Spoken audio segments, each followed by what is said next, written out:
Hi, Serafina here, aka Fina Makes, and this is another video in my corsetry series. And this video is all about bones.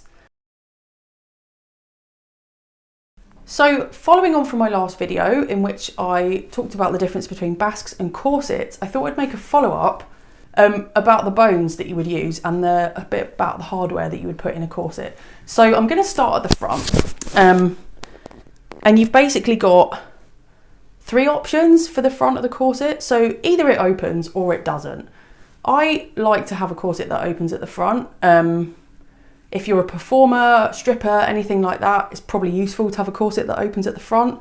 If you don't, and if it's closed at the front, that's absolutely fine. It just means you need to loosen the laces all the way down the back, put it on like a t-shirt, and then tighten it up. It's obviously going to be more difficult to take off and put back on again if you've done it that way. And I like the path of least resistance, so I tend to put busks in the front of all of my corsets. So, regardless, even if you haven't got a corset that opens at the front, you still need what is called a busk. So a busk is a supporting rod, if you like. It's like a stick. It used to be a stick of wood back in the day. They used to put wood down the front, and it is to hold the whole structure, to keep the whole thing upright. It helps with the posture, gives structure to the garment. They're still called busks, even though they are not made of wood anymore. And so you have two things. One of them is a busk, which is, you know, a basic bone. It's a flat bone. You can get a thing called spoon busks, which are super cool, and they have like a curve underneath. They're quite nice if you've got a tummy, a bit of a tummy, because they cup underneath the tummy and go back in towards the body. And then you've got something called a split busk. Split busk, as the name suggests, is a busk that separates into two. So it's the one that you open, just like this one, open it out, and the two pieces come apart. So I've got a couple of busks to show you. This is a carbon fibre one, which is really nerdy, but it's super cool. I like the pattern on it. But yeah, this is apparently shatterproof. It's not metal. It's a bit more flexible, and that would be put in the front with no opening. This is a split busk and what they look like. So corsetry's become really popular over the last few years. And now you can get all manner of different colour busks. But for the longest time back in the day, all you could get was white, plastic coated or powder coated with silver hooks. So I've got a bunch of these. They're the cheapest kind. They're good for practice corsets and things that are going to be stealthed. You can get them powder coated now in all kinds of different colours. You can get different colour hooks and the little stud bits like hooks and studs. And you can get different metals, different colours, different things like that. There's also a kind of busk, I'll pop a picture in this video, called a swing hook busk, which are super cool. And they're used a lot for like steampunk kind of vibe things. I think they look really great and they're super strong. They're quite hard to put in, but they're really fun. So on to bones and where to put them. I hate Ridgeline. I want to get that out there right now. So Ridgeline is it's like multiple strands of filament that's all woven together with plastic. The only Ridgeline that I would generally touch with a barge pole is wider and in much softer garments. So if you're making a corset, like a proper corset, if you're not sure what the difference is between a corset and a basque, watch my other video first. Don't use Ridgeline because it's completely useless. This is Ridgeline. It's like plasticky, bendable stuff. It's really good for like structure for evening dresses, maybe bridal, stuff like that, kind of things that need a bit of support but not too much body shaping. But my biggest beef with Ridgeline is once it's bent, there's no getting the shape back again. It's bent, that's it, because it's plastic. So there's a stress point at the waist in corsets, isn't there, where your body's going in and then back out. If you've got Ridgeline here and you bend, eventually, I mean, if you've ever got anything that's got Ridgeline in it, I've had dresses with it before, you sit, you bend, whatever, and it bends, and then you've got a permanent in the side of your garment, which is not a good look. So sometimes I use the wider, I think this is like 12mm.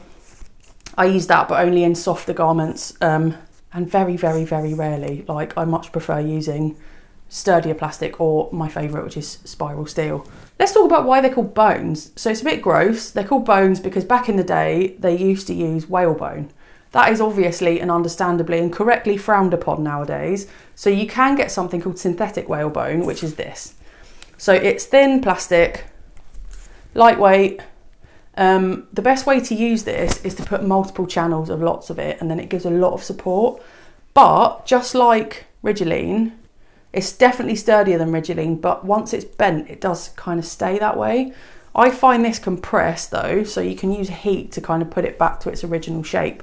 But unless you're using a ton of it, if you're making a structured garment, I wouldn't use this for that.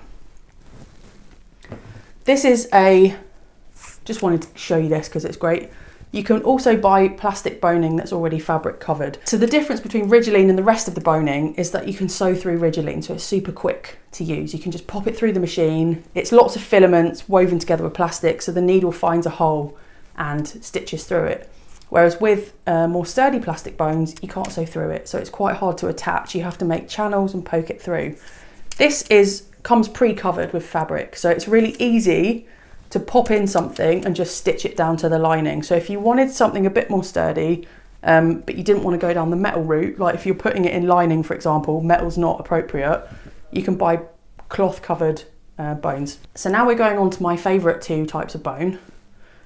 Is that sad? I mean, I love them. So the first one is plastic covered steel. This stuff is really sturdy, but you can also snap it. Like, it's pretty easy to just snap into shape. You can get tin snips to cut it, but I generally, if I'm feeling a bit lazy, I generally snap it. So you've got this, which bends in two ways. It's steel, so it's obviously strong. I put these in the centre back. So I put one at the very centre back, then go the eyelets, then go another layer of this. So my backs are nice and strong. For everything else, except the busk, which you talked about earlier, I use spiral steel. So this stuff is magical. You can buy it in pre-cut lengths, or you can buy the caps, which look a bit like Darth Vader helmets, and a big roll of it and cut off whatever length you need. So I tend to do that because I make a lot of corsets.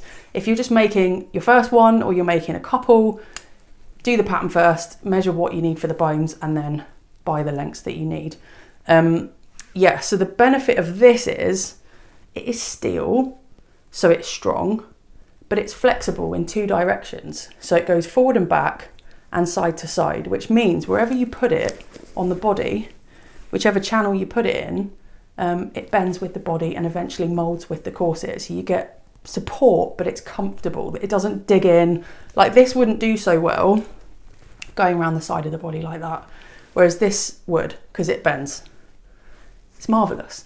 So that is a bunch of types of boning for you to have a think about. Are any of those new? Are any of them familiar? What do you tend to use if you make corsets already? And if you're thinking about using a corset, which one of these appeals to you? Leave me a comment below. Let me know if you like this video. If you did like it, hit the like button. You know how it works. And subscribe to my channel if you want to get updates about the rest of the geeky corset videos I'm going to be making over the next couple of months. Thanks so much for spending your time with me, and I will see you soon.